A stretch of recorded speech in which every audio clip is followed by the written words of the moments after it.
Nasa 1,000 kababayan natin sa Sultan Kudarat ang nabigyan ng panibagong pagkakataon na magkaroon ng mas malinaw na pandinig. Hindi matapos sila makatanggap ng libreng hearing aid sa isang aktibidad na idinaos bilang bahagi ng pagdiriwang ng Kalimudan Festival. Si Sofia Turnos ng PIA Socsargen sa sentro ng balita.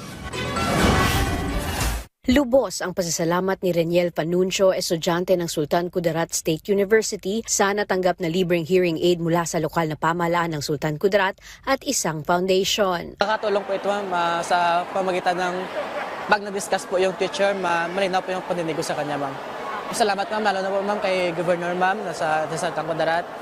Salamat din ko ma'am kay libre na po yung hearing aid ma'am kasi mahal po ito ngayon ma'am. Kasama sa 2 araw na misyon ang libreng ear check-ups, hearing screening, ear mold fitting at libreng battery para sa mga benepisyaryo. Bukod pa dito, tinuturuan din ang mga nakatanggap ng hearing aid kung paano ito aalagaan. Ayon sa katuwang na foundation, patuloy ang kanilang follow-up sa mga benepisyaryo at magde-deploy sila ng mga tauhan upang mag-monitor sa paggamit ng mga hearing aid. The partnership is not just about fitting hearing aids, but we're actually training people so that they can go back to their communities and provide our services to the constituents of Sultan Kudarat. Ito na ang ikalawang hearing mission ng Foundation sa Sultan Kudarat bilang bahagi ng pagdiriwang ng Kalimudan Festival 2025. Mula rito sa probinsya ng Sultan Kudarat, para sa Integrated State Media, Sofia Zabate Turnos ng Philippine Information Agency, Socsargen.